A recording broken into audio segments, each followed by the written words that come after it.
klaro, pero sana akma pa rin sa tema natin ngayon. Gusto ko muna magpasalamat kay Bishop Macani, kay Father Bong, Father Joel sa celebrate ng misa natin ngayon at sa Solidarity for Truth and Justice sa Piatos sa pag-organize na event natin. Madalas po akong napapaisip kung ano kaya magiging reaksyon ni Lola Cory sa mga nagaganap sa ating politika. Ngayon po halimbawa, yung dating unity team ay nagwatak-watak na, pero nagkakaisa pa rin sila sa pagpapahirap sa ating bayan sa pamamagitan ng kanilang paggastos ng pera natin para sa patriotismo at pansariling interes imbis na sa mga mabayang serbisyo. At walang katapusang pag-iiwas sa kanilang pananagutan sa taong bayan. Subalit sa kasalukuyang diskurso, pinapalabas na pulat-luntian ang tunay na magkalaban. Sa unang tingin, nagbumukhang komplikado rin ang sitwasyon ng ating hanay.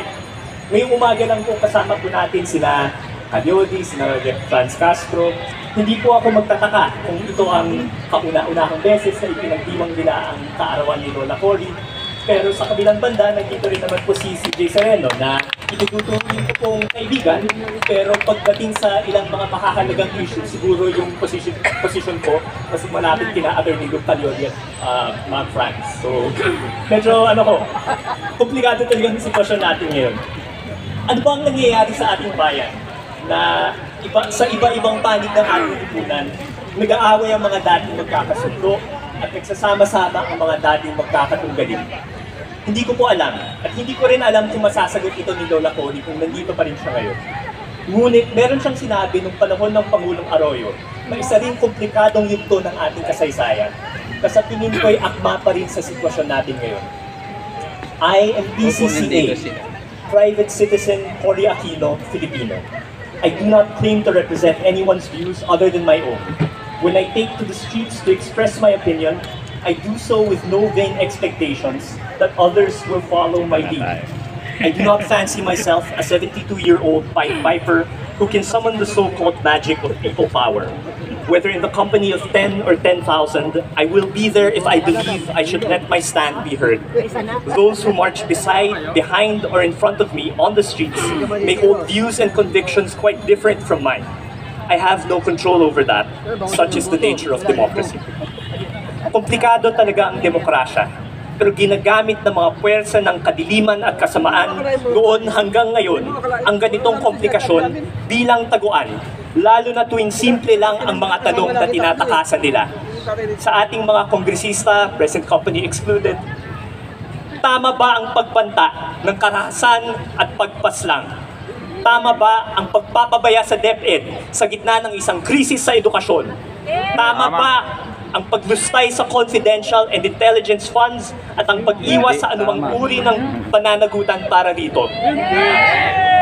Ang sagot ng tatlong grupo ng impeachment complainants at ng dumaraming mga mamamayang Pilipino ay isang malinaw na hindi!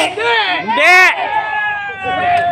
Sa ating mga kongresista, kung sang-ayon kayo sa amin, i-impeach nyo na si VP Sara! Impeach Sara!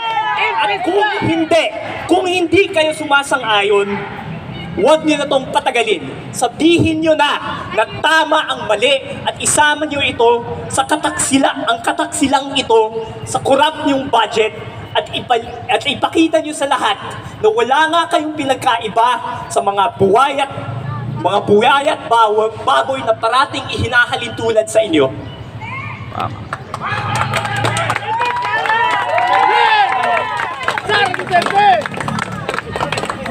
Sensya na po, baka hindi po approve si Lola Cory sa galit ko ngayon. Pero sana hindi po ako lumilihis sa mga prinsipyo niya.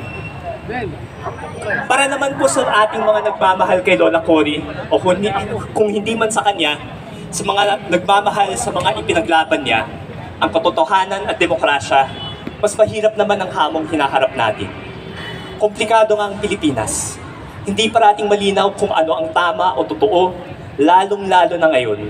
Pero kailangan pa rin natin kumilos kahit na hindi tayo sigurado upang labanan ang mali at isulong ang tama. Na nandito, sa mga panahon na tayo'y nagkakamali, sa labang ng gulo ito, kanina. No? naway mabiyayaan tayo ng kababaang Nandun loob pinaligiran ng ng mga pulis. at ng kagandahang loob na magpatawad sa isa't isa at sa ating mga sarili.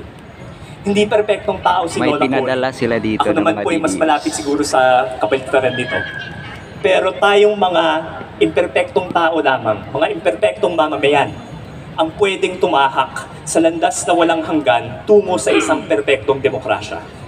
Matagal na po ata tayong nawawala. Naway maibalik natin ang ating bayan sa landas na iyon. Maraming salamat po at magandang umaga. Yes!